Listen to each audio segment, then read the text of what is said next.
আলী নাসের খান। নাহিদ ইসলাম গতকাল রাতে ঢাকা বিশ্ববিদ্যালয়ের একটা অনুষ্ঠানে স্পষ্ট করে বলেছেন যে আওয়ামী লীগ ও ছাত্রলীগ এই নাম ও মতাদর্শ নিয়ে আর রাজনীতি করতে পারবে না, এবং তারা বলেছেন যে এটাই হলো আমাদের শহীদদের প্রতি অঙ্গীকার। আমরা অবশ্যই নাহিদ ইসলামের বক্তব্যকে সমর্থন করি। নাহিদ ইসলাম 3 আগস্টে বলেছেন ফ্যাসিবাদী ব্যবস্থার বিলোপ এবং নতুন রাজনৈতিক বন্দোবস্ত। দেখুন, পৃথিবীর কোথাও এই ফ্যাসিস্ট ব্যবস্থা কায়েমকারী, সেটা ফ্যাসিস্ট মতবাদীরই হোক, ইতালিতে নাজি পার্টি হোক বা অন্যান্য চিলিতেই হোক, অন্যান্য জায়গায়, তো তারা এই নামে রাজনীতি করতে পারে না এবং এই আদর্শের ভিত্তিতে করতে পারবে না। আমরা সুস্পষ্টভাবে বলেছি যে আওয়ামী লীগের নিবন্ধন বাতিল সহ সামাজিক সাংস্কৃতিক রাজনৈতিক প্রক্রিয়ায় তাদের এই রাজনীতি নিষিদ্ধ করতে হবে, এবং ছাত্রলীগ ইতিমধ্যে নিষিদ্ধ আছে এবং জনদাবির প্রেক্ষিতে পাশাপাশি যারা ফ্যাসিবাদী ব্যবস্থার সাথে যুক্ত ছিল, গণহত্যার সাথে যুক্ত, এবং এই আওয়ামী সন্ত্রাসী এই যে অর্থনীতি, এই মানে আওয়ামী টেরোরিজমের যারা অর্থায়ন করে, তাদের প্রত্যেকের ব্যাংক অ্যাকাউন্ট জব্দ করতে হবে এবং তাদের সম্পত্তি বাজেয়াপ্ত করতে হবে। শুরু থেকে কিন্তু জনদাবি ছিল যে আওয়ামী মন্ত্রী, আওয়ামী দলদার যে ধরনের সরকারি কর্মচারী, পাশাপাশি তাদের এমপি, সংগঠনের বিভিন্ন লোকজন, তাদের ব্যাংক হিসাব কেন জব্দ করা হচ্ছে না। কিছু কিছু আমরা দেখেছি, কিন্তু মোটা দাগে সর্বাংশে যেটি হওয়ার কথা যখন জব্দ করা হয়েছে ততক্ষণে টাকা কিন্তু নেওয়া হয়েছে।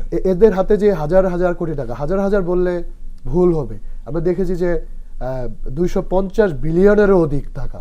এই টাকা তো এখন এই দেশকে অস্থিতিশীল করার জন্য, এই আওয়ামী লীগ স্পন্সর্ড এবং দিল্লি স্পন্সর টেরোরিজম চালানোর জন্য আমরা ব্যবহৃত। আপনি একটা জিনিস খেয়াল করবেন যে আমাদের দেশে যারা গণহত্যা চালিয়েছে, 16 বছর যারা ভোটাধিকার নস্যাৎ করেছে, এদেশে মানুষের যারা টুটি চেপে ধরেছে, দিল্লি ঘোষণা দিয়ে তাদেরকে আশ্রয় প্রশ্রয় দিচ্ছে, এবং তাদের সরকার তরফ থেকে এবং তাদের রাজনৈতিক দলের ঐক্যের ভিত্তিতে এবং তাদের বিভিন্ন প্রাতিষ্ঠানিকভাবে যে ফ্যাসিলিটি দিচ্ছে, তার মধ্য দিয়ে এখনো বাংলাদেশের বিরুদ্ধে তারা নানান ধরনের উস্কানি দিচ্ছে, নাশকতা চালাচ্ছে এবং দেশকে অস্থিতিশীল করছে। এর কিন্তু বড় একটা মূল্য রয়েছে। ইন্ডিয়া কিন্তু একটা কনফেডারেশন বা একটা ফেডারেল ফর্ম অফ গভর্নমেন্ট, তার দেশের অখণ্ডতা রক্ষা করার জন্য সে চ্যালেঞ্জে পড়েছে। সাম্প্রদায়িক রাষ্ট্র, মুসলমানদের বিরুদ্ধে, উগ্র হিন্দুদের লাগিয়ে দেওয়া, দলিতদের বিরুদ্ধে, মণিপুরে আমরা দেখি জ্বলিতে, সেখানে গৃহযুদ্ধ চলছে। তো ভারত এশিয়ার দেশগুলোর জন্য সবচেয়ে অবিশ্বস্ত প্রতিবেশী। তারা কিন্তু কিকোড হয়েছে এক ছোট দেশ, দ্বীপরাষ্ট্র মালদ্বীপ থেকে।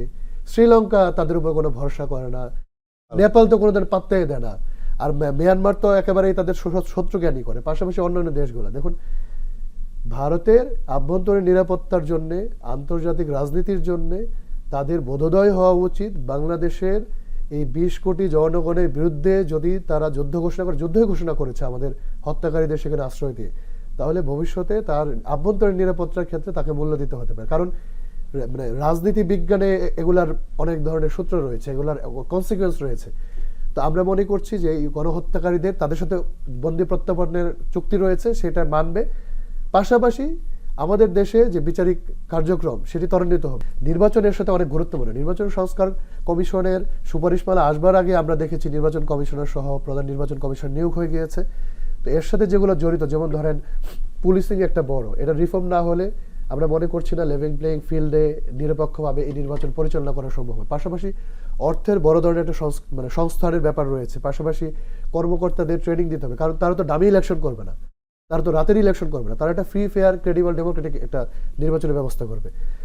তো পাশাপাশি আমরা এটা কিন্তু দাবি জানিয়েছি নাগরিক কমিটি এবং অন্যান্য রাজনৈতিক ফোরাম থেকে, যে মানে জনদাবি হচ্ছে যে জাতীয় নির্বাচনের আগে স্থানীয় সরকার নির্বাচন করে। এটা একটা পাইলটিং বা মডেলিং হতে পারে যে নির্বাচন কমিশন কতটা সক্ষম নির্বাচন কন্ডাক্ট করার ব্যাপারে, রাজনৈতিক দলগুলো কতটা ফেয়ার ইলেকশনের ব্যাপারে মানসিকতা পোষণ করে। এটার একটা আমার মনে হয় একটা টেস্ট কেস হওয়া উচিত। ভোটার লিস্টের হালনাগাদ বা অন্যান্য যে ব্যাপার স্যাপারগুলো মৌলিক, এগুলো তো হতেই হবে।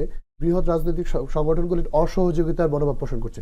প্রাথমিকভাবে আপনার সিটি, পৌর এবং উপজেলা, জেলা পরিষদের চেয়ারম্যান, কাউন্সিলরদের যে সরানো হয়েছে, বিশেষ করে সিটি কাউন্সিলর সহ পৌর কাউন্সিলরদের, তো সেটি আমরা প্রাথমিকভাবে এগ্রি করছি, সেটি প্রয়োজন ছিল, কারণ ফ্যাসিবাদী অ্যানাবেলাররা সেখানে ছিল। পরবর্তী সময়ে জনদুর্ভোগ যখন বাড়লো, জন্ম নিবন্ধন, মৃত্যু সনদ, ওয়ারিশের সনদ, স্থায়ী বাসিন্দা সনদ, আমলারা কয়টা দায়িত্ব পালন করবে? একজন ইউনো তিনি পৌরসভার দায়িত্ব পালন করছেন, উপজেলার দায়িত্ব পালন করছেন, একাধিক সুবিধা নিচ্ছেন। তারা কিন্তু ফুলে ফেপে আছেন, তো জনসেবা বিঘ্নিত হচ্ছে। নিজের কাজই যেখানে তারা এত বছর ধরে করতে পারেন নাই, এখনো করতে পারছে না দক্ষতার সাথে, এই বাড়তি দায়িত্ব কিভাবে নেবে এবং জনগণের তাদের সাথে কি তাদের সম্পৃক্ততা রয়েছে? এজন্য আমরা বলছি দ্রুততম সময়ে যদি এই স্থানীয় সরকার নির্বাচনটি হয়ে যায়, তাহলে জনসেবা প্রাপ্তির নিশ্চিতের পাশাপাশি একটা ফ্রি ফেয়ার ক্রেডিবল জাতীয় নির্বাচন কন্ডাক্ট করার জন্য নির্বাচন কমিশনের সক্ষমতার ব্যাপারেও আমরা জানতে পারবো। জি, জি। তবে এটা সত্য, গত 16 বছরে মানুষ ভোট দিতে পারি না, আমাদের প্রজন্ম আমরা ভোট দিতে পারি না, এটা নিয়েই বড় ধরনের সংকট, এর মধ্য দিয়ে একটি ফ্যাসিবাদী ব্যবস্থা কায়েম হয়েছে। তো এটার প্রতি অন্তর্বর্তীকালীন সরকার দৃষ্টি রাখবে এবং যত দ্রুততম সময়ে একেবারে মৌলিক সংস্কারগুলো করে একটা নির্বাচনের ব্যবস্থা করা যায়, সেটি কাঙ্ক্ষিত, সেটি হওয়া উচিত। আমরা মনে করছি অন্তর্বর্তীকালীন সরকার যে জাতীয় ডায়লগগুলো করছেন, সেখানে রাজনৈতিক দলগুলোর সাথে এবং অন্যান্য যে নাগরিক সংগঠনগুলোর সাথে একেবারে সুনির্দিষ্টভাবে এজেন্ডা ভিত্তিক আলোচনা করা উচিত। জাতীয় ঐক্যমত্যের জন্য যে সংস্কার কমিশন করেছেন, সেটি আমরা মনে করি খুব স্পেসিফিক কাজ করবে। কারণ এখন সংস্কার করে দিলে পরে নেক্সট যারা ক্ষমতায় আসবে, তারা যদি পার্লামেন্টে সেটি রেটিফাই না করে, সেটি কিন্তু আবার বক্তব্যে পড়বে। এই জন্য জাতীয় ঐক্যের কোনো বিকল্প নেই। আমরা তরুণ নাগরিকদের পক্ষ থেকে সেই ঐক্যের জায়গাটা ধরে রাখবার জন্য অন্তর্বর্তীকালীন সরকারের এখানে দৃষ্টি দেওয়ার জন্য আমরা আহ্বান জানাচ্ছি। পাশাপাশি সর্বাগ্রে বিচারই নির্ধারণ করবে বাংলাদেশের গতিপথ কোন দিকে। এবং আইন শৃঙ্খলা পরিস্থিতির অবশ্যই উন্নতি করতে মানুষ কিন্তু নিরাপত্তা চায় এবং মৌলিক অধিকারগুলোর ব্যাপারে নিশ্চয়তা চায়। অন্তর্বর্তীকালীন সরকার এগুলো কিভাবে করতে পারবে রাজনৈতিক সংগঠনগুলোর সাথে, আমরা মনে করছি স্পেসিফিক্যালি এইসব ব্যাপারে আলাপ আলোচনা হওয়া উচিত এবং তাদের সহযোগিতা নেওয়া উচিত। তাহলে আমরা একটা নতুন বাংলাদেশের স্বপ্নে আমরা সত্যিকার অর্থে বাস্তবায়ন করতে পারবো।